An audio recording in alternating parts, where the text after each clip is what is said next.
What's going on, everybody? Buckeye Nation in the building. Buckeyes Battle Cry back with you for another week. Rob has got a brand new hat, brand new swag. It's looking sharp. It's looking fresh. Obviously, my hat is outdated, but hopefully we can get another new one this year. That's the hope. That's the aim for the Buckeyes, so that this hat isn't 10 years old anymore and it'll be just as fresh as those in the city in which I reside in. But yeah, man, it's a new week of college football. Another week here on the docks. We got Illinois and Nebraska tomorrow night. Whoever would have guessed that would be a ranked versus ranked matchup to start the year. And then, of course, Marshall comes to town, the Thundering Herd this week. But yeah, man, tell me about your week. Let me know what's going on in Rob's world. Man, the week has been going pretty good. I tried some new pizza places over the weekend. I tried Michigan and Trumbull Yes, sir. on Friday. That was really good. You were right. It was small, but it was still really good. I also got their cheese sticks, their breadsticks. Might have to try that next time too when I go back. Yeah. And then on Saturday, my wife, like Sarah and I, we tried Palazzo di Pizza in Royal Oak. Come on. So when I walked in there with my Ohio State hat on, they're like, "Oh, you're an Ohio State fan?" I'm like, "Yeah." Like, we are too. And so that was nice. I'm gonna give their pizza place another try. I don't know if it's one of those pizzas where you have to eat it right away. I gotcha. So I don't know if you have to eat it right away. Because when I got home, it seemed like the bottom of the pizza box, under the pizza, it was like greasy, and the edges of the bottom of the pizza were kind of soggy. It still tasted good, but I was looking for that crisp. I mean, Okay. I'll tell them about it. But so this weekend, I'm either gonna try Pie Sky in Detroit, or I'm gonna try Grand Oh Bob's yeah, I've heard Pizzeria. of it. But so far, my rankings go. Uh, Pizza power Louis. rankings. So in terms of Detroit style, Louis, um, Pizzapopolis, Yeah, Michigan, love and it. Trumbull. And in terms of like flavor and everything, I'd say Palazzo di Pizza. I got you. Okay. Yeah. Yeah, there's a couple. You've obviously been to many more pizza establishments than I have. I definitely want to try Freddy the Pizza Man. Still, I want to try Louis, or what's it called? Is that Louis or Yeah, Louis, dude. I'm yeah, telling you, like, Louis? it is. Those are two I gotta get. It's deep dish. It's really heavy. It seems like more Sicilian, but it's I can say, like, they put the sauce on the top, which that's Detroit style. But I'm Yeah, thinking about trying Grand Bob's or Pie Sky this weekend, depending on which one I'm feeling the most. So I got you. we'll see. We'll So see. pizza seems like it always has been, always will be your food of choice on game days. That just seems like that's your go-to. I Oh yeah, definitely. traditionally have been more of a wing guy just on game days D- myself, but I mean I ain't ever gonna complain about pizza on for a game day either. I mean that's Yeah. my go-to for Super Bowls for sure. Wings are starting to get a little bit pricey and overrated for me. Yeah, I mean, like, if you look at the Buffalo Wild Wings menu, a 10-piece yeah, traditional, that's the bone in. It's about yeah. it's about $15-$20. That's rather than, a good pizza, you'll be Right. filled up, is like $22. More filling and you get Yeah, more more food filling. Yeah. for the bang for your buck, right? Yeah. No Oh doubt. yeah, so I forgot to add, I put Green Lantern pizza on the list in terms of deep dish Detroit style. So Okay. yeah, Okay. yeah. But I'll you know what, you guys, I'm gonna give a pizza update every show, and then I'll give you my final rankings in terms of We what I tried each week. we're It may not it may about change. yeah, absolutely. We're not about the national chains here in the pizza world. We No. like the local spots, especially when you found there's some Buckeye local spots here in Michigan, Royal Oak. You got to go support them. So Yeah, that's definitely. fun, man. That's fun. But Well, the bye week is over for the Buckeyes, man. For us, college football addicts and fiends, we love college football and we always will watch college football on the weekends. And so, even though the Buckeyes weren't playing, we consumed a lot of football last weekend. We talked about it in the video earlier this week. On Tuesday, we dropped the Big Ten Roundup. There's some other interesting contests as well. Georgia surviving in Lexington versus the Wildcats. But yeah, it's finally game week again for Ohio State. We're 2 days away from seeing Buckeye football again in the shoe. Of course, the high noon, big noon kickoff. We welcome the Thundering Herd to town. And I had planned on watching We Are Marshall this week, but I have not gotten around to it yet. And that makes me sad because that is a pretty quality movie. Hey, but you know what? That head coach of Marshall's it's a pretty good offer, man. Come on. All you can eat. All you can Tudor's eat biscuits. Yep. Tudor's biscuits and chicken. Tudor's biscuits with what, chicken? I think there's chicken involved. There has to be chicken involved. It's got to be chicken involved. If Ohio State players decide to transfer, they'll get a all you can eat Tudor's biscuits buffet like right away. So any Buckeye players watching this, hey, it's there for the taking. It's there for the taking. But that just tells me that he already knows what's going to happen. So sure. I appreciate that it was a loose, fun comment. He clearly knows what is coming his way and his team's way, and he's not gonna take it too seriously. But yeah, man, there's a couple Buckeyes that might travel on over to Marshall for some biscuits and chicken. We'll see. Yeah. Jaden Ballard, maybe you hop in the porter. Who knows? He's a fast, talented wideout. And unfortunately, maybe CJ Hicks. Maybe CJ Hicks. Oh, that would be a swoon for the Thundering Herd. Oh yeah, man. There's only a couple Marshall legend players that I can name from years gone by. Of course, we know Chad Pennington and Randy Moss, dude. Yep, Chad Pennington. He was a longtime NFL quarterback. Randy Moss, most likely, or some consider him the best receiver ever, and I don't have too much of a debate for that. Maybe Jerry Rice is in that conversation, of course, as well. And then, of course, the lefty Byron Leftwich, the quarterback in the mid-2000s, and he was in the NFL for a long time as well. So those are about the only players I could name from Marshall years gone by, and some epic, some good players have come out of Marshall. But, we played Marshall before, and we smashed them. But just a couple things to know about Maryland. I did a little, research and diving into them this week to prepare for the live. And their running back, bro, catch this. Don't miss this stat. This dude is not the starter, mind you. But their running back, A.J. Turner, is averaging 15.9 yards per carry on 14 carries for 222 yards. That's He's not even the starter either? He's not even the starter. Wow.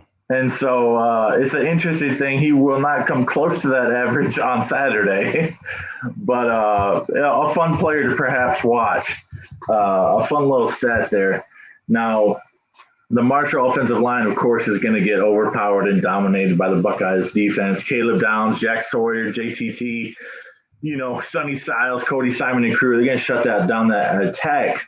But, I just found that really interesting. And I'll talk about the quarterback in a little bit. But, man, you're averaging that. I know they played an FCS team and they played Virginia Tech and took a huge L to them as they enter 1-1. But the Thundering Herd got at least some playmakers. They got one linebacker who's a stud and one running back who's a stud. So a couple players to watch out for on the Thundering Herd. But overall, this should be a pretty dominating performance, right? Yeah. I think so. I think that running backs can be brought back to reality. I think that, Ohio State's not going to give any more than 70 rushing yards and over 100 passing yards. I think it's going to be a complete shutdown because I'm looking at these scores. They got absolutely throttled. Yeah. By Virginia Tech. Yeah, 31-14. Yep. So cool. They beat Stony Brook. Right. Congratulations. They haven't been an FBS team yet. who's strong, and then they they had a bye week and now they get to play the great Ohio State. So I think that in their defense, I mean, if they give that many points against Virginia Tech, Sure. I mean, they better throw in the white towel at halftime against Ohio State, because let's be honest, the talent gap in with Virginia Tech and Ohio State, No. it is significant, real significant Yes. difference, I think phenomenal another. difference. Yeah, you make a great point there, and I think another interesting stat or factor in this game is the Buckeyes have yet to allow a touchdown defensively. Will they allow one versus the Thundering Herd in the Horseshoe on Saturday? What do you think? You know what? I'm gonna say no. I think they hold down the fort. They don't give up one touchdown. That'd be great. A field goal maybe, a couple field Yeah. goals, but I think it's just gonna be the same story. I mean, let's be honest. Right. You know, Ohio State's gonna be cruising all the way up until Iowa. So, Right. and you know what? Yep. Who knows? Maybe they'll completely throttle Iowa, seeing It's fair. how they're doing. It's Good old check down Cade. We get probable. Yeah, check down Cade. Still checking down. always, always has, always will. Yeah, it's gonna be fun, man. That'll kind of be the storyline for me. I mean, these games don't have a ton of storylines or a ton of intrigue for people that aren't Buckeye fans. You know, I'm really surprised Big Noon Kickoff chose this game for their prime time slot, but they did, and so they know the Buckeye fans watch in droves. But that'll be the two things for me. Can we hold them to less points? Can we potentially pitch a shutout? Shutouts are very hard. I'm gonna guess it's probably not possible even in this game versus an inferior Marshall team. But yeah, I'm with you. I mean, I looked at their quarterback stats too. Stone Earl, he's throwing for 50% on the season. And keep in mind, one of the games, like you said, was versus FCS Stony Brook. Yeah. Competition is stepping up quite big. In big ways, as Donald Trump would say. Man, it's like one weekend eating McDonald's and the next weekend you're going to Michael Jordan Steakhouse, dude. Sure. There's no comparison. No comparison. And it's funny how they climbed the ladder because they went from FCS to Virginia Tech, who is a below average FBS team, to one of the best teams in the nation. Like each week, they have stepped up their game in competition. It's going to be interesting to see how bad the Thundering Herd perform in this contest.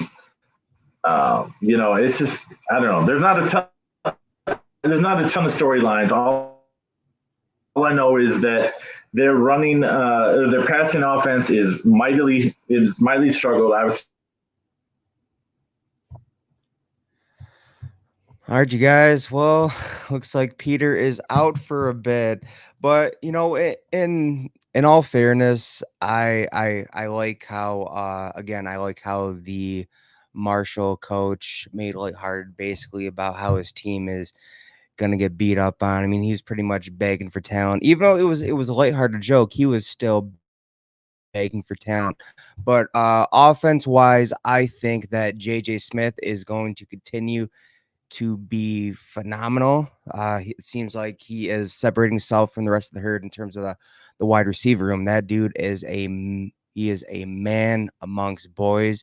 I mean, he took a simple hitch and go route to the house. You don't see that often. I mean, the only close competitor that I saw was Ryan Williams from Alabama do that, but you really don't see it that often.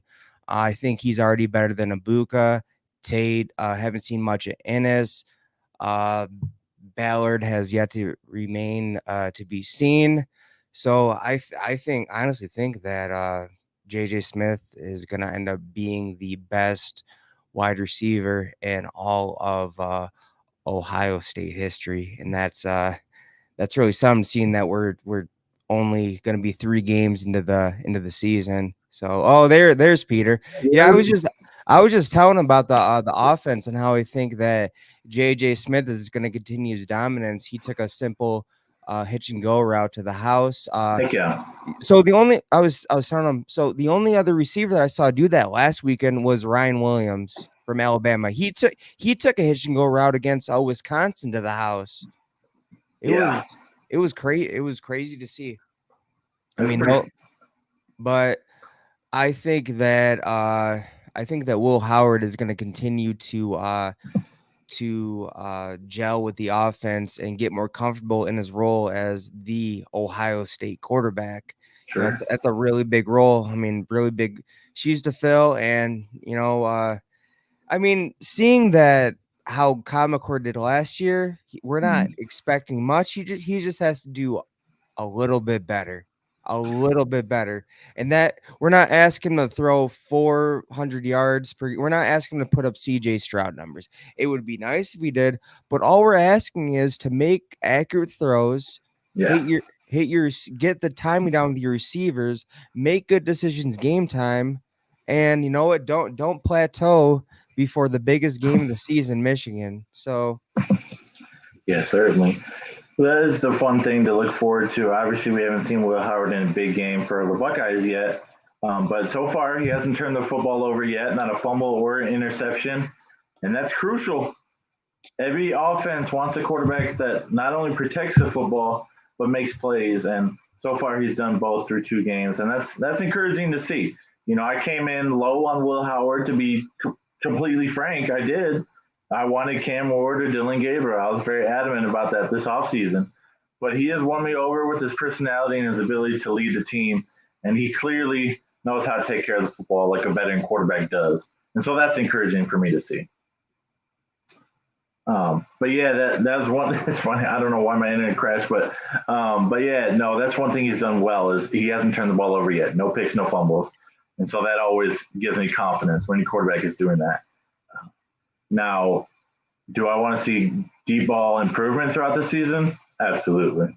I need to see that. definitely, If we're going to make a deep playoff run, we need to be able to hit the home run over the top sometimes because we have the wide receivers to do it, to beat the defensive backs. So. Yeah, I do agree with you. And you know what? The biggest deep threat is going to be JJ Smith. Yeah. We're really gonna need some, like, especially when he's gonna be a big red zone threat. And that's where I almost said Kyle McCord. That is where Will Howard comes in. Because I remember seeing in the spring game that he had a number of times where he could have hit where JJ Smith could have went up and got it, but he wasn't accurate enough. Right. He At threw it that point, he either threw it too low or he threw it too high. yeah. No, you're not mistaken. That is what he did, and it looks like he's grown because I've seen some of the same routes thrown so far this season, and he's improved in those routes. But yeah, he definitely um, he seems like he's got that short and intermediate down pat, and if he improves that deep ball, this offense's capabilities and potential just goes through the roof. So yeah, I just remember seeing who do we play week 2? Western. Yeah. I just remember seeing against Western Michigan. He had JJ Smith was wide open. Yeah, that was He bam. extremely underthrew that deep ball, and pretty much JJ Smith had to give the defender a hug in order to even attempt to get Yeah, back to the ball. So yeah. you just can't have that, because you know what's going to happen when you have an actual cornerback. You play a skilled team who has actual cornerbacks Mm. that can track the ball down, know when to look for the ball. That's going to be intercepted, no problem.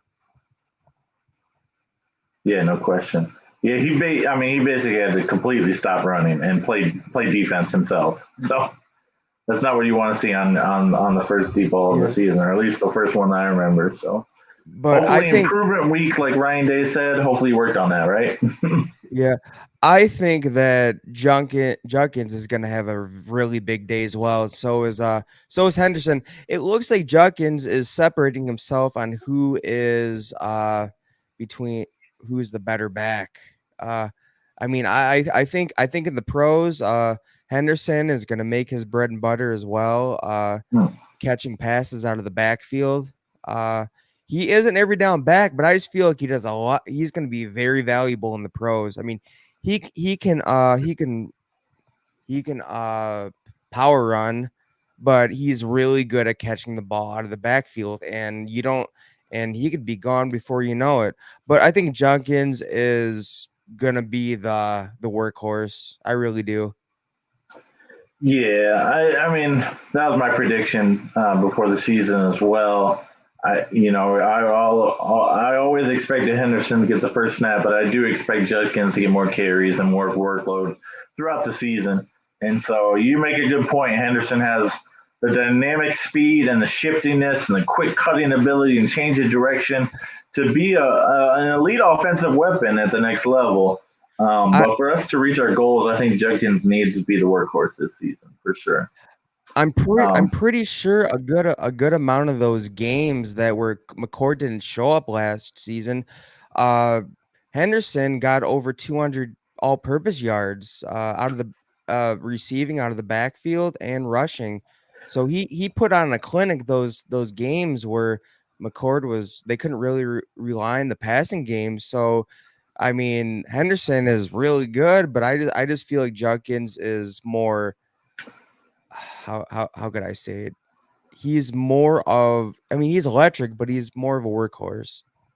yeah, well, he just seems to fit the more thunder of the lightning and thunder combination. Whereas Trayvon's got that insane acceleration and burst that you want to see. I don't know Ohio State tailback. And Judkins is quick too. Don't get me wrong. Um, but yeah, I think we're going to see in this particular game. I think we're going to see an abundance of rushing, not just because Marshall is that bad at run defense, but because Ohio State is that good at running the football this year, and they've mightily improved. Now they need to improve it against these better teams and better defenses. Don't get me wrong. Don't twist my words. But I think we have a realistic shot to run for over 300 yards on Saturday. Yeah. What I want to see again is the offensive line be able to go down the field and throw those blocks that can take Yeah, the running backs to the second level. right. So, and we saw a good amount of that against Western, no doubt we did. And they Yeah, even said, "Hey, we're one block away from springing our running backs each play," and they delivered on their word. So I want to see that continue all the way up into Iowa, Oregon, and so forth. yeah. They've improved their blocking. I know it's counter or it's who we're playing is adds the context, but they look like a different run team and a different offensive line in this scheme, and that's exciting to me. I think yeah, like I said, I think we're gonna rush for over 300 yards. I think Will Howard probably stat wise won't have a big day, but he'll do what he needs to do. We'll make a few plays here. They hand the ball off there, and he'll more than likely in this game he'll be sitting by halftime, and we'll see the benches cleared again for the second consecutive game for the Buckeyes, and so that'd be fun to see Brown or Sayin or whoever gets in, for the Buckeyes. But yeah, it'll most likely be another bench clearing game for Ohio State. And what can we? I do have a question though, for you on the bye week for the improvement week that they called it. How do you think Ohio State approached this bye week? Because Marshall isn't a team that you necessarily need to prep for 2 weeks for. Do you think they prep for Michigan? Do you think they prep for Oregon? Do you think their sole focus was Marshall? I don't know. What do you think? Man, it's you know what? I think Ohio State is all about taking care of business one game at a time this season. They're not looking forward to anybody. They're not looking backward. I feel like their motto is let's stay in the present and let's get it done. Yeah, that's good. That's strong. I mean, that is the correct approach to take. That is the correct approach to take. So hopefully they worked on those things and improved some things and were able to get better. And that's definitely what the team members have been saying. So We all know what happened to a certain team who looked ahead to Georgia and they end up losing to TCU, yeah, no question about it. Michigan. Come on. But always got to get my Michigan shots in when I can. Yeah, for sure, man. Absolutely. Speaking of Michigan, they are going to a new quarterback this week. Davis Warren got pulled in Saturday's game versus Arkansas State after throwing 3 interceptions. Alex Orji got 2 series. He is now named the starter on Monday. What? Wow. What do you think about the choice to switch quarterbacks 3 games in when Orji really hasn't even gotten meaningful snaps in the first Oh, man. 3 contests? I have a feeling that he could do okay. I just don't trust the dude's arm. I mean, they didn't really give him a shot against Fresno State. He was standing by Sharon Moore almost the entire time, kind of like a decoy. And Mhm. then he came in during garbage time against Texas when the game was out of reach and didn't really matter anymore. So, I mean, I'm not even going to count. I mean, he barely even got in against Arkansas State. Did he get in at halftime? No, he got the last 2 drives.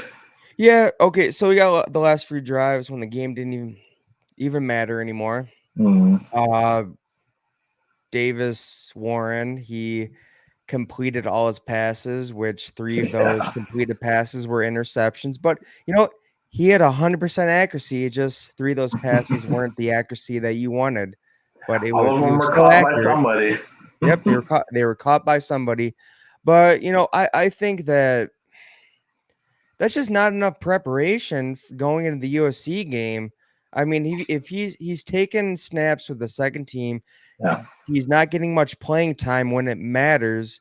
So it's kind of like, okay, now when we're going against USC's, who's proven to be an electric team, seems like they have a harder hit defense. They have that who's their defensive coordinator? Wink Martindale.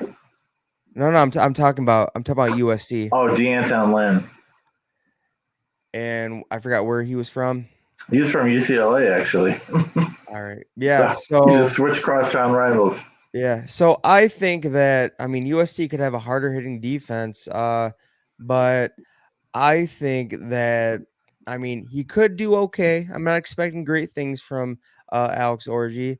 Again, he didn't get meaningful playing time in any of the games when it mattered, and you're just throwing him in practice now, having a week to get ready. This could go he could do okay or he could do Mhm. horribly.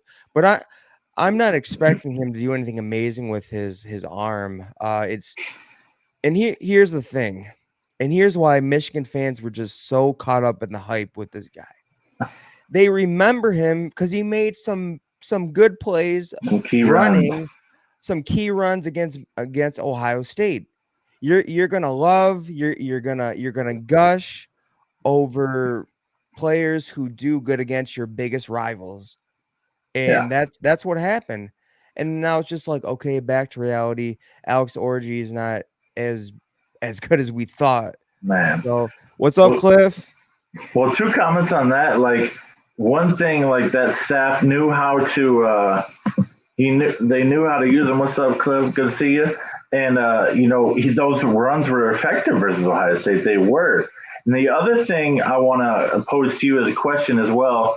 A lot of people are saying, should Sharon Moore have waited to announce this decision for to let it play out of the game, or should he have just done it how he did it and announced on Monday and kind of give away his secret? Like, what do you think about that? Like, a lot of people are going back and forth. There's a lot of heat on both sides of that argument. Should he actually have said that now, or should he kept it to himself and just surprised the Trojans? I don't know, man. I'm pretty sure you don't tell your upcoming enemy your surprise attack. So they could have kept it a surprise attack. They could have been scheming for Davis Warren, and then all of a sudden they're throwing in Alex Orgy. I mean, I don't they have a point, but at the same time, I guarantee Lincoln Riley is preparing for both because Yeah, there is a 2 QB system, one's for running and one's for right. passing. They'll bring in Alex Orgy no matter what in goal line situations in the red zone. But Yeah. so in a way they're preparing for 2, but in a way it would have been better if they just absolutely said nothing. Yeah, they lost a little bit of the element of surprise. The one advantage they might have from making the switch now before a big game like USC um, is that there's not a lot of film of Orgy. Obviously, last year and this year, he's only thrown 3 passes this season in total, and so now we'll see. Could there be an element of surprise with Orgy coming in the offense, or is the offense going to look very similar to what Davis Ward run? Because I don't think you can just switch offenses mid-season. No, I mean, like, so if Sharon Moore decides to pander to Alex Orji's type of offense that he needs to thrive in, then it could work. But Cliff does have a point, Yeah. Yeah. Orji, I mean, there isn't much tape of them to have, Hmm. but they do have tape on situations he's coming at, and they know he's mainly a run first quarterback. So if they can put a spy on him and take away that lane that he could have and make him throw in terms of the game, Sure. I think that it could go pretty bad. Well, many people even think that they're gonna just stack the box. Garrison made some great points on the Team Rivalry show on Monday with Cliff and Mac. Don't forget to subscribe and watch that show. We're on there every Monday nights, and they do a great job. Michigan fans that we get along with. We've had to learn living in Michigan, of course, but yeah, he made a great point of just how teams are just most likely going to stack the box and play man press defense and force him to throw the football and force him to be effective with his arm. So um, it is going to be a test. I mean, USC has improved defensively. How much? I'm not totally sure yet. I'm not totally bought in and convinced that USC just has an elite defense now. I need to see more. I need more data points. But there's no question they're better. There's no question in that. Anybody who has eyes and watches football consistently knows that defense has taken a leap forward. And they're playing more physical. They're hitting. And they're going to come after Orji, and they're going to give him everything they got. Now, they might have to dedicate a spy because Orji has that threat that Warren didn't necessarily possess. He had a little bit of mobility. He could extend some plays, of course, but Orji is a different type of athlete and a different type of quarterback altogether. And so it will be interesting to watch them play. Now, I gave my prediction on the show, and many others, had different opinions. Garrison and I were about the same. He said 28-17. I said 35-17, and my reason was that Lincoln Riley is a coach who does not really ever let up offensively. Um, he is a guy that goes for the stats. He goes for the Heisman production. Just like Ryan Day. He likes to show off on offense. Am I mistaken in saying that? He likes to show off a little bit. And that's why I don't think USC is better than Texas. I just think that USC won't call us a dog / will just keep going for what's working because that's the kind of coach that Lincoln Riley is. And so I could see it being slightly worse. I had it 35-17 USC. I very well could be mistaken, and Orji could be a revelation at quarterback, but I just don't personally see it myself. And so we're definitely going to get the experience on Saturday, and we'll get to know for sure. And if he does fall on his face, Michigan's at a real turning point because in my opinion, this is a crucial game in the season. If you win this game, if you defend your house, the big house, you have a chance to change the trajectory of your season, restore some optimism in your fan base. But if you lose, I've already seen it on Go Blog, man. Some people have said they're legitimately going to check out. And these are people that post on a college football blog, so they're obsessed with college football. Crucial game for the Wolverines. Yeah, so there's no lying that Alex Orji is a phenomenal athlete. He just doesn't have the arm. So USC is gonna have to turn him into a. So again, if they put a spy on him, and then they turn him one-dimensional in terms of one-dimensional, his weakness, then it's a game over. Lincoln Riley's offense is too electric. I expect a big day from Zachariah Branch. I mean, that dude is electric. He's exciting. He's fun to watch, right? He's exciting to watch. They have some other speedsters on that offense, but I want to give them credit. They really surprised me in that LSU game. It did. I was like, man, I changed because I had LSU blowing out USC, and as time went on, I'm like, man, whoever has the ball last, they're gonna win. And LSU gave the ball back to USC with like a minute 30. I'm like, this is Lincoln Riley's offense. Yeah. Miller Moss is looking really good. He could give Dylan Gabriel a run for Big Ten quarterback of the year. Certainly. He legitimately could. And they proved me wrong. They beat LSU. But so I am calling it since it's at the big house, since the fans are gonna be in it, and if they keep it close, they're gonna be in it till the end.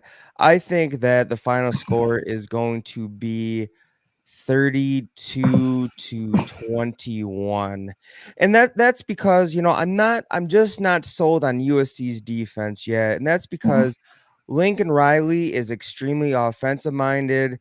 You have this new he kept one of the worst defensive coordinators on board for For too way long. too long. I'm just not too sold in the defense yet. Are they hard? Are they hard hitting? Yes. Do they fly on the ball more? Yes. But they still give up a ton of yards. So I'm just not sold. I think, you know, uh, Michigan is going to have to turn to their run game as well, and they could rack up some yards and points. I'm just not sold on USC's defense. I'm going to stick to my 32-21. Okay, so we're not far off in terms of prediction. You have it being a slightly closer game, and I have it being, a little bit more a breakout game for USC, 35-17. But yeah, to me, I want to say we're talking about Alabama, your favorite team, Dave. Oh, it's not showing his comment. Oh, are you trying to show it too? Oh, that's why. Appreciate you, Dave. Appreciate you, Abe. We got Alabama coming up, your favorite squad. No, we are going to talk Ole Miss if they keep on winning for sure. So, no, it's Yeah, gonna be fun, man. definitely. I actually am unfortunately not going to be able to watch a lot of this football contest.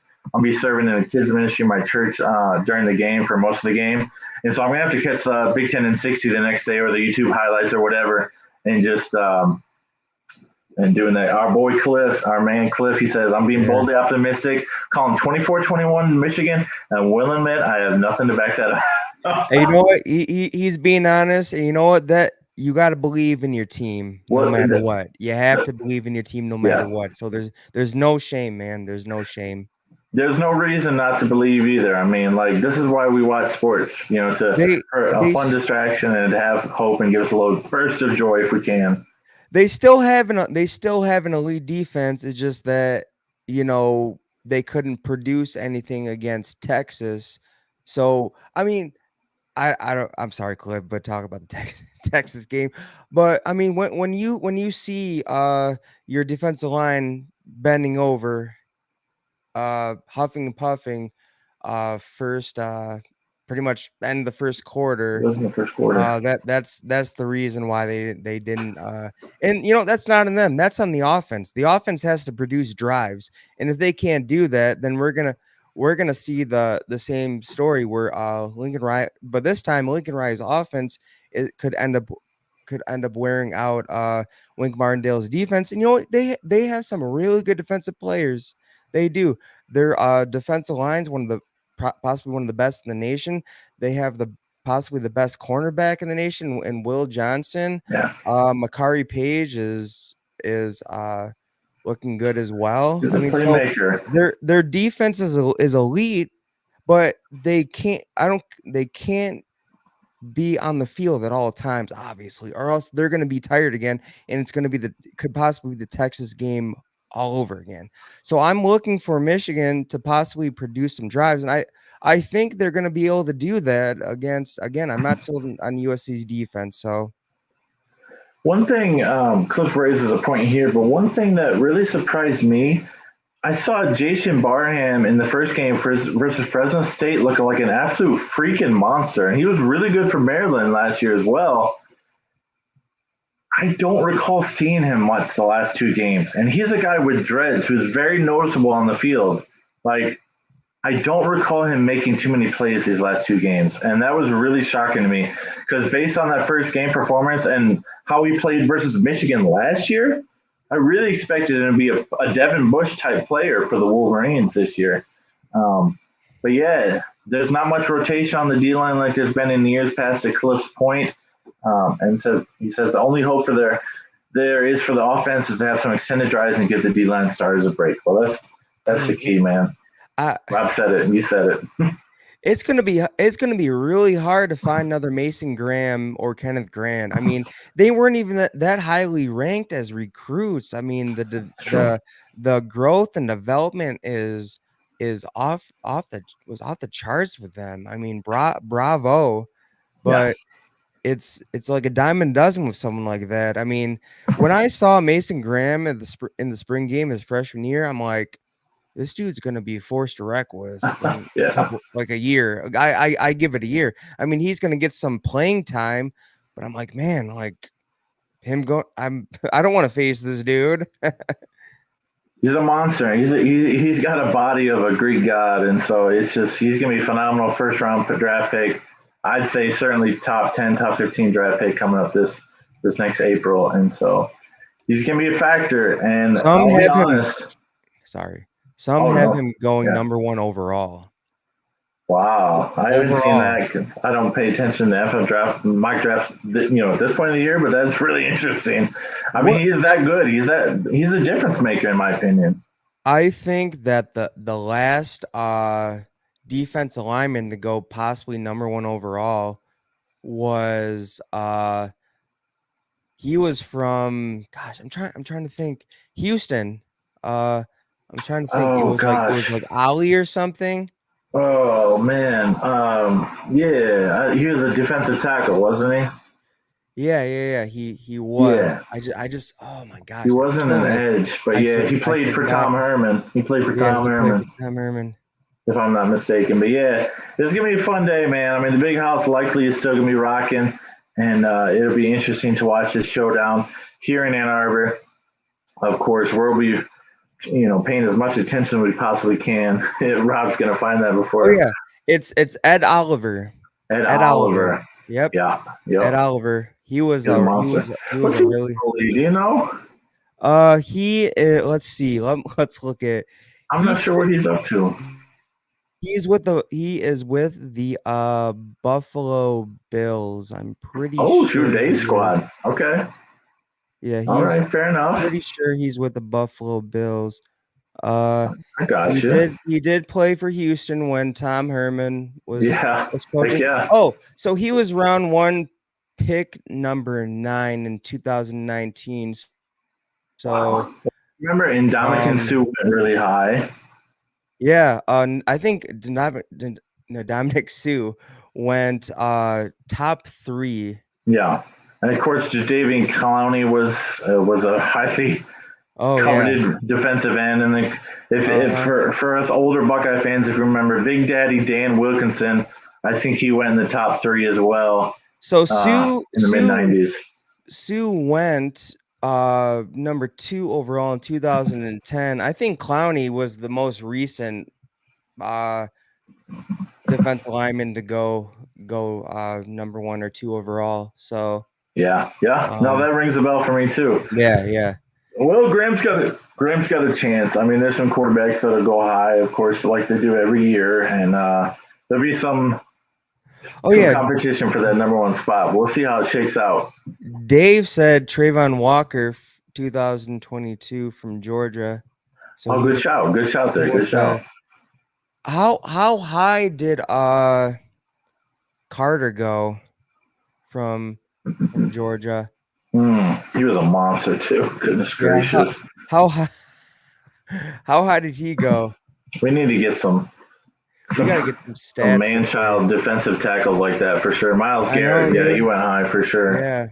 Yeah, no question about that. So, no, it is interesting. Graham's got a chance. He's in that conversation without question. Like, he is that dude at defensive tackle. And hopefully he'll start making, not for us Buckeye fans' perspective, but hopefully for Wolverine fans, he'll start making the kind of impact that he was making last season, just disrupting offensive lines, game plans, and scheme. He was just all over the backfield. Grant and Graham have not combined for a single sack so far in the season. And that is not what we expected entering the year. Yeah. I'll just put it that way to be kind. Definitely not. I mean, I just remember Michigan fans just like, oh, they're gonna feast on Ewers. And you know what? I thought they were gonna get some Saxon too. I'm not gonna lie. I mean, I'd be Oh, dumb if I sure. said I didn't think that because they're elite players. I was just shocked. That's all. Yeah, well, they're gonna if the Wolverines are gonna be any kind of contender in the Big Ten this season, they're gonna have to start playing like we expected them to. And so if they can get in Miller Moss's face, that is what Michael Penix could not overcome last year in the national championship game. He got hit, and then he got hit again, and then he got hit again, and he was limping by the end of that game. He Yeah, had some bruised ribs, I'm it was. sure. They bullied him and mauled him all national title game Oh yeah, and made it definitely. rendered him ineffective. Let's just But be totally honest. but here's the thing though: is Jesse Minter do able to do it better than Wink That's, Martindale? Because that's here's the thing though, and this is what confuses me about yeah, some Michigan fans. Not all Michigan fans, some. I just want to make that clear. I'm not talking about all. So some Michigan fans were so sure that, oh, Wink Martindale, he's the godfather of the system. But now some an MGO blogger comparing him to saying it's a Don Brown offense. I'm like, what? I But I thought he was the godfather of the Baltimore Ravens system. I thought he So that created that this was just game. that was just interesting to me. But People have turned on him already. again, I tried to tell Michigan fans about this. I said, "Hey," I posed the question. Don't you wonder why he didn't last long as a defensive coordinator with the Giants? Was his last venture? I mean, if he's so good, why did he go? Why did he part ways with the Ravens? And Mike McDonald went in, completely turned their defense around, and now Ah, he's the head coach at the Seahawks, which they're not doing bad. I'm pretty sure they're 2-0. So a question sure, as well is, sure. why did these two things happen? I tried. I really did. Well, I mean, let's say, I mean, Wink Martindale was let go from the Giants. He's let go from his previous job as well, and he's an old guy, and I don't think he's going to be an effective recruiter for the Wolverines. And even some on the MGO blog are commenting that he's a very arrogant individual and he's very stubborn to change, and that's why he's been let go the last couple of jobs in the NFL. And that's not playing well to them. They don't like him. They're already turning on him.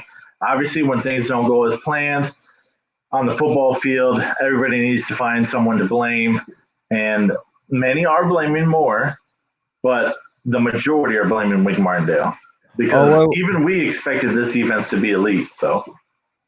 so, oh, they were saying, wow, they were saying that in Michigan Voice of wow, that Martindale is not what he was billed to be. Jesse Minter was phenomenal. It's kind of like I get why they would be high in Martindale, because if you have two defensive coordinators, I mean Mike McDonald and Jesse Minter, they ran the same system just as successful. Uh, then I could see why they were high on Martindale. But my question was like, look at his resume. I mean, he was let go from. I mean, they quote unquote parted ways Right. in Baltimore, and he was let go in New York. And New York Yeah, wasn't very long of a venture. So sure. those were my questions, and they were rightful they were rightfully raised. But yeah, Well, they definitely got some improvements to but make but on both sides of the ball. Jesse Mentor was phenomenal. He's already doing a good job in the Chargers. I mean, Can I just say uh, I'm thankful he's not at Michigan anymore. oh yeah, definitely. I'm as arrogant as it was running on the field after beating Ohio State. Actually, no, it wasn't arrogant. When he did his little wave bye bye to Ohio State, that just made me mad because I'm like, oh, we lost to our rivals for a third year in a row. They got us again. So, Yeah, but Jesse mentioned Mike McDonald were extremely phenomenal. I think Jesse Minter has a chance to be a head coach in the National Football League. So just like Mike McDonald. I mean, to Dave's point, we'll talk about this briefly. Like, I agree and I don't disagree because, um, even if you get a guy on campus, he can still leave for the portal for more money. So, but the thing is, to counter that point that Dave's making, recruiting still from the high school level does matter. And it's showing in Dabo Sweeney's decline. He won't use the portal, but he's also compounding the issue because he's not recruiting well out of high school. And so, yes, the money is and the bag is and what you can offer. I mean, JJ Smith today just signed a contract with Red Bull, the first ever college athlete to sign a contract with Red Bull. He's a freshman. And so, yeah, like what kind of NIL deals can he get to me? What can you line me up for? The advantage that Columbus has is not only is it a booming city, but people are moving there in droves. And so there's corporations, there's sponsorship deals all over the city. It's a big city. Most college towns are small cities, small towns. And Ohio State has a massive advantage there. And it makes me sick that that that recruiting has become about the NIL game, but that is the era we're in, and it's becoming NFL light, and it does make me sick a little bit. It does, it truly does. But what do you think about that? Here's the thing about NIL. Yes, it's a new game. It's kind of the wild wild west. There's tampering all over the place like no other.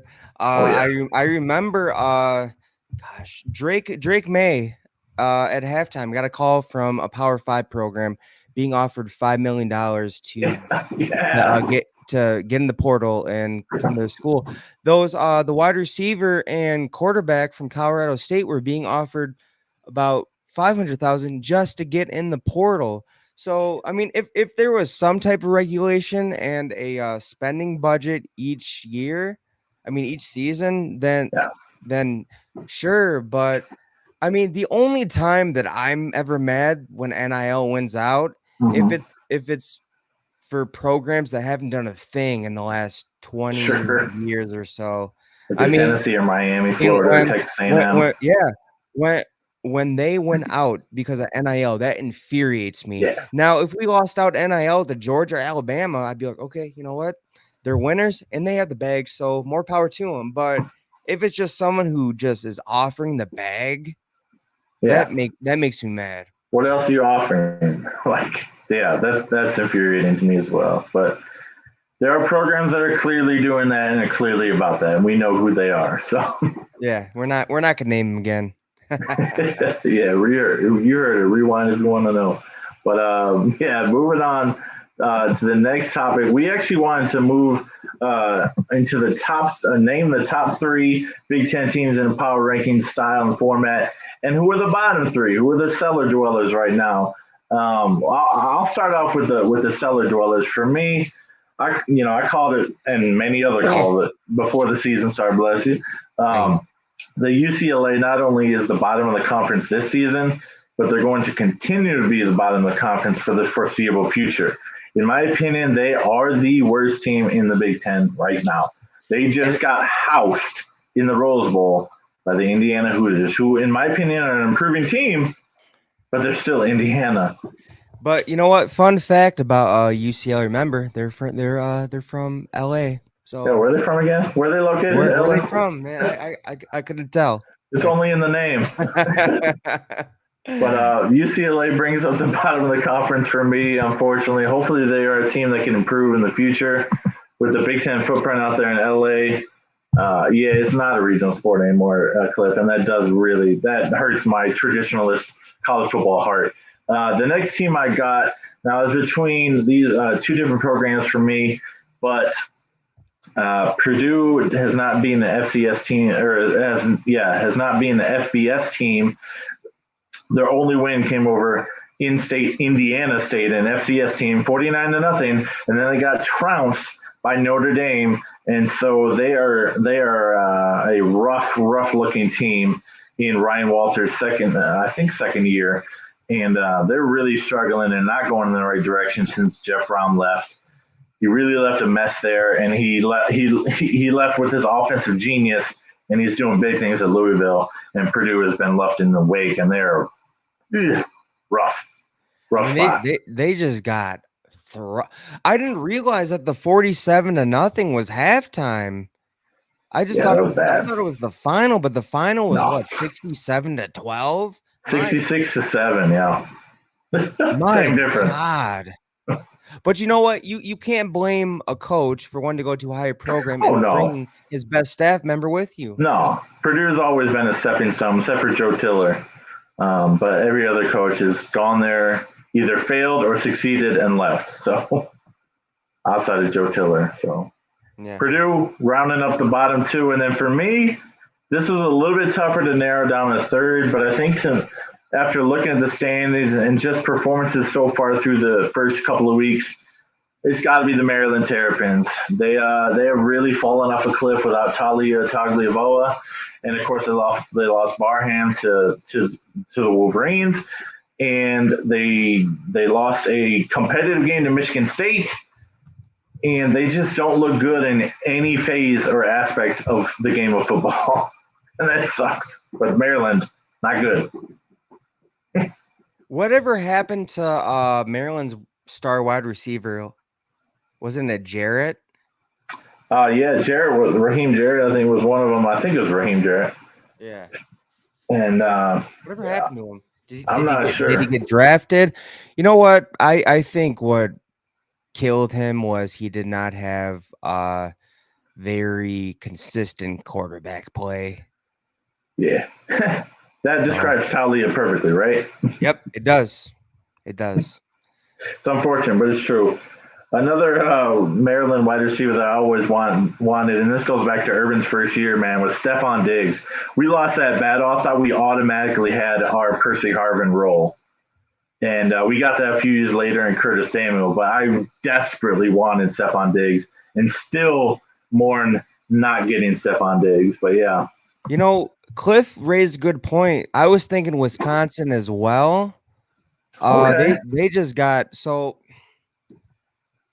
there could be a case for Wisconsin. They just got absolutely throttled by Alabama. Yeah. They didn't do well their first game. They barely two games. Yeah, they barely won their first two games against lesser of opponents. But you know, there's a case to be made there for them. Yeah, there is a case. I just think maybe so. We talked about this in another video. Mm-hmm. So I think that Luke Fickell, for the amount of talent that he got at Cincinnati, was the right amount of talent for the conference that they were in. Sure. But now he's playing with the big boys. It just seems like he can't get the talent that he needs to take that next step. So if he's able to do that, I think eventually things will come together. But again, like, he was at Cincinnati, and the talent differential, you're playing against teams who recruit, I think, top 40, top 60. No. And now you're at Wisconsin, and you're playing against teams that recruit like top 20, top 15, top 10. And you got Ohio State and Oregon and Michigan. It's the best of the best. But the talent gap is still the gap is wide. Yeah. So and Cliff does bring up a big point. Like Wisconsin season, I said it on the video we did on Tuesday, Wisconsin season is effectively over without Tyler Van Dyke, and that's unfortunate for all the Badger faithful and all the Badger fans. Who knows? They might win an upset game coming up down the road, but they went to the portal and got Tyler Van Dyke because they had no one else in the QB room, and he went down, and their season's hopes went down the drain with his ACL tear, and that really stinks. Wisconsin probably by the end of the season is probably going to be a bottom 3 Big Ten team, and that really does stink. So there's certainly a case for them to be made for the bottom 3. But let's talk about the reverse order, the top of the standings in the power rankings. Who do we have at number 3 I think we're probably going to differ. It took me a long time for me to decide who to put 2 and 3 and who to put at 4.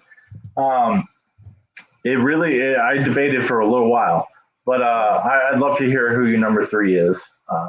My number 3, and this is a surprising team, is USC.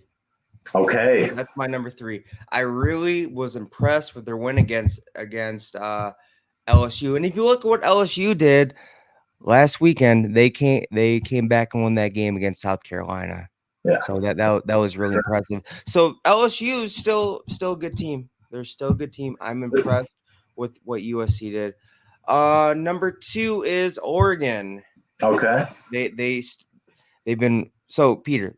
The key is to win your games. You have a lot of talent. You win their games. You're not getting paid to blow out every team. You're getting paid to win games. So we got to remember that, okay? Playoff does have style points, so I feel like that's a thing. So it does come into effect in the rankings, in my opinion. But you know what? At the end of the day, a win's a win. Okay. I got you. And number 1, of course, and I'm not doing this just to be some homer. This Okay. Buckeyes battle cry now. I'm looking at I'm looking at the big picture here. Okay. I'm looking at the big picture. Ohio State number 1. All right. For sure. Ohio State number 1. Yeah, man. Just the talent all across the board. The offensive line is looking a little better. Still has to get there. Wide receiver room elite. JJ Smith, man amongst boys. Mm-hmm. Defense elite across the board now. I think they have the right linebackers now. I really do. Yeah. And of course, there's no need to talk. We'll talk about the wide receiver room. Running backs, Junkins is looking like the best back on the team. And that's a lot saying that, seeing what Travion Henderson did, showing up when Kyle McCord didn't show up in those crucial games. Okay. So Ohio State number 1. And you know what? There is a case for Penn State. I'm going to make it. All right, go ahead and make it. I have Penn State in my top 3. They are number 3. They started the season with an impressive win in a hostile environment in Morgantown. Not a tremendous team that they played, but still a program that is respected throughout the country, not a doormat.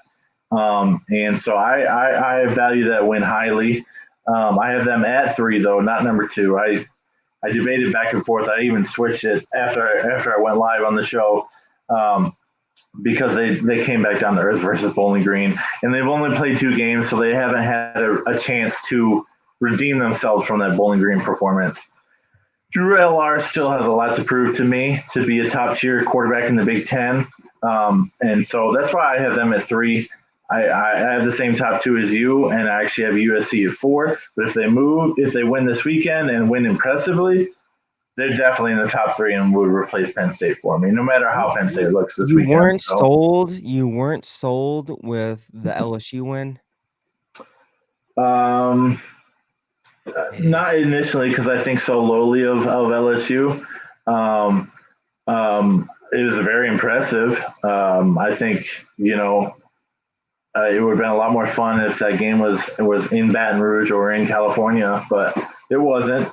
But yeah, no, if they beat Michigan, that's 2 top 25 wins. There's no way I could keep them out of the top 3 in the power rankings for me.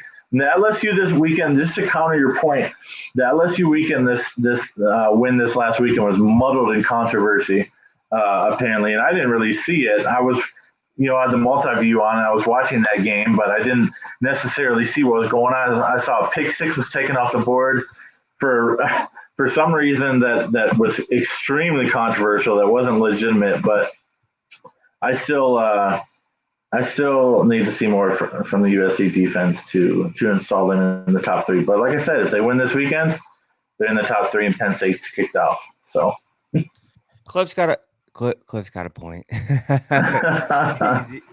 I mean, yeah, if you have a good amount of talent come back and you get a good amount of talent in the portal, that makes you like a lot better than. Yeah. Well, that's the thing. the narrative this offseason, Ohio State spent, this amount of money to fill the roster, to retain the roster, or whatever. And it's like, to a degree, that's true, but it's like we only brought in 6 transfers and we fill in the holes that we need. And 2 of these guys that we brought in aren't even starters. And so, I mean, they filled the holes like honestly, like Michigan has done these last couple off seasons. They've strategically filled the weaknesses on their team of an already elite roster. And I think you're going to see Sharon Moore in Michigan. They brought in 7 this offseason, but I think they're going to bring even more in the offseason. Now, will they be able to retain this highly sought after recruiting class? That remains to be seen. But it definitely, they're losing a lot of talent on defense next year, and I for sure would bring in a quarterback just in case Jaden Davis doesn't work out, and I would also bring in an elite number 1 wide receiver if you can do that, if you can lure them to a run-heavy offense. Oh, yeah, no question. Like I said on my Facebook status, Dave, you saw it. Y'all looking impressive. We looking impressive. Ole Miss and Ohio State doing their thing. But we want to see y'all play somebody with a pulse. And Yeah, definitely. So Ohio State, by default almost at this point is at number 1. We're going to see how they perform in Eugene, and obviously that will affect the rankings. So I would not have picked Michigan to win the Big Ten each year. I mean, honestly, Cliff, I thought last season Michigan was for sure Michigan was loaded, gonna win the Big Ten. I mean, 2021, no, I thought Ohio State was, because you were just so used to seeing Ohio State win. It was just like as easy as breathing at that point. Yeah, no, I definitely expected to retain the crown in 2022. Going into the game, I was confident, but I knew you had the better quarterback. And although Ohio State had an elite defense last year, I knew you had a better defense too. Yeah. And so it played out as a great contest. It was an epic battle between 2 really good teams. And hopefully we'll see that again this year on November 30th down in Columbus. All right, moving on to the last topic of the night. So, is Alabama actually quarterback university? You could look at the quarterbacks that they got drafted the last couple years. You got Mac Jones, Bryce Young, Jalen Hurts, and Tua Tagovailoa.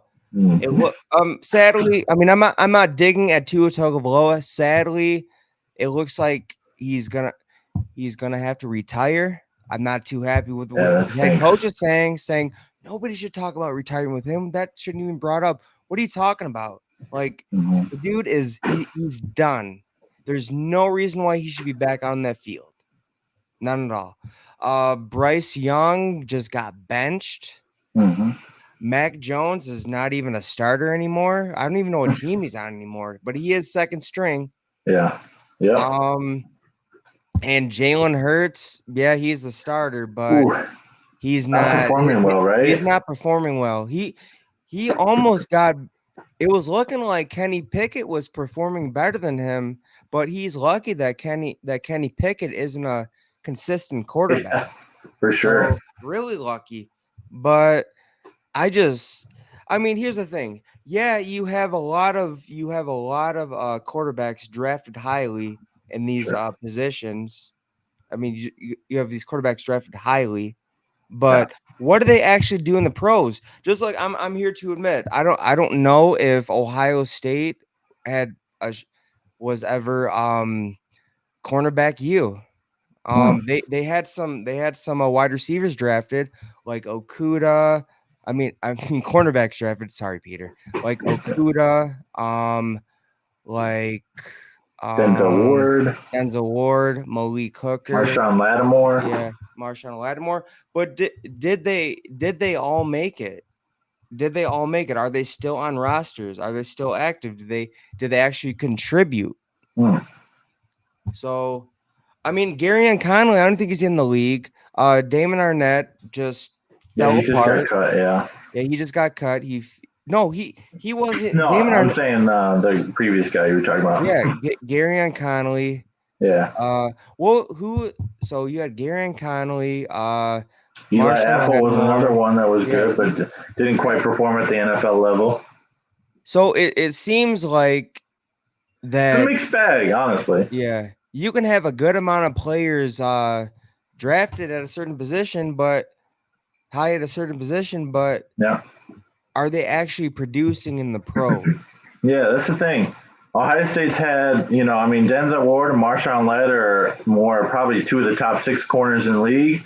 Then you guys like you mentioned, Okuda and Arnett and Jeff, other guys Conley, that just haven't quite made it. Like Wade. Conley had a nice career, but I mean, it was like a 9-year career. But he wasn't ever a guy that was like a lockdown corner in the league. So.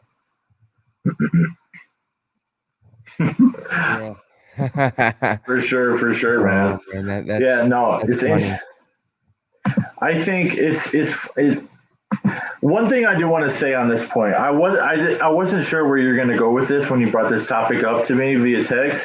Um, but the fun thing is about this that pre Nick Saban, Alabama wouldn't even ever been in the conversation for QBU because they're not a quarterback driven program pre Saban. Like they had running backs that would maul you, offensive lines that would maul you, and defenses that would shut you down. So the fact that Saban elevated them, that's pretty cool. I'd say that there's more of a case for wide receiver you. Yeah, they've had some dominant wide receivers. They've had some really dominant wide receivers. Some all pros. For sure. Ohio State has so far a good amount of Ohio State's wide receivers that got drafted. They've actually worked out in the pros. There haven't been any setbacks, any problems. And Marvin Harrison Jr., my God, did you see those catches? I mean, he split 2 defenders in the back of the end zone over the shoulder and was able to get 2 toes down. I mean, that's very impressive throw and very impressive catch. And I've knocked Kyler Murray. We both knocked Kyler Murray. I'm not a fan of Kyler. I don't think he's elite. But what a throw that was, his first touchdown in the back of the end zone. He had 4 catches, 130 yards in 1 quarter. And then I don't think he recorded a stat the rest of the game. But no, I don't think he did. He was a monster. He announced himself to the stage. And, of course, you got Terry McLaurin. You've got Chris Olave, JSN. Of course, Garrett Wilson, and among others that are just – you're going to see a lot more too. You're going to see a lot more too. Yeah, they're the stars of their team. JJ Smith's going to join those ranks. But, yeah, I don't think QBU is Alabama. But who would you put as QBU? Oklahoma, perhaps? Maybe USC, to be honest. Yeah. We'll see how Caleb Williams does. Yeah, no, you already know my thoughts on him. You could say Oklahoma. You could say Oklahoma. They've certainly got a case with Sam Bradford and others. Jalen Hurts sort of counts for them, maybe. Jalen Hurts sort of. He's more of an Alabama guy in my mind, but Baker Mayfield, Kyler Murray. So of course.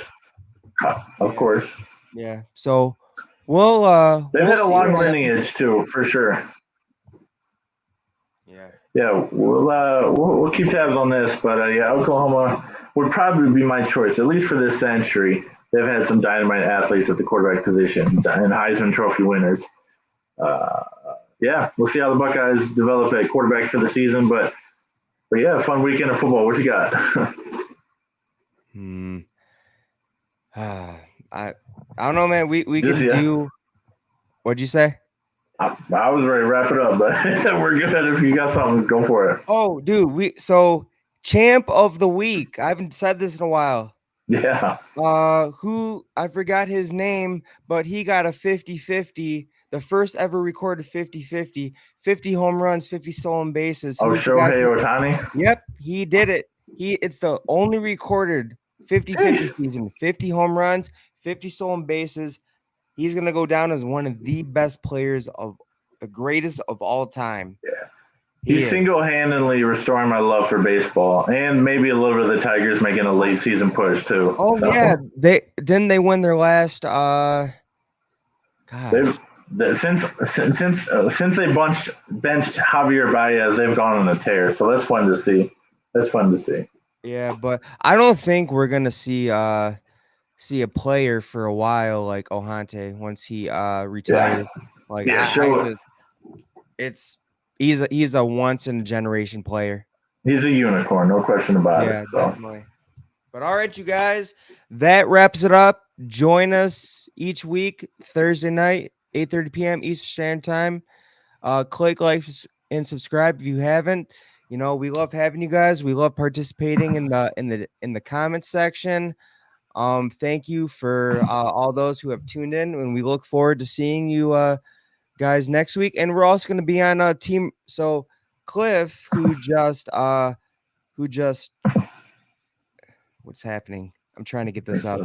Cliff, who just commented, we go on their show every Monday. It's called Team Rivalry. Every Monday at 8 p.m. and it's the big Big Ten team rivalry. Yeah, the Pigskin Showdown. Yep. The Pigskin Showdown. It's quite a show. You know, they're great hosts. We have a good time. We pick the Big Ten games of the week, and we hope we'll see you there as well. So we are weekly guests on there, and there's a lot of other fans, some Nebraska fans, some obviously Michigan fans, and some other Ohio State fans as well. So it's a good time every Monday, 8:00, previewing the upcoming weekend's games. If you missed it this week, go back and check it out. And we'll see you on the next one. Go Bucks and God bless. Have a good night, everybody. Go Bucks. OH. I-O.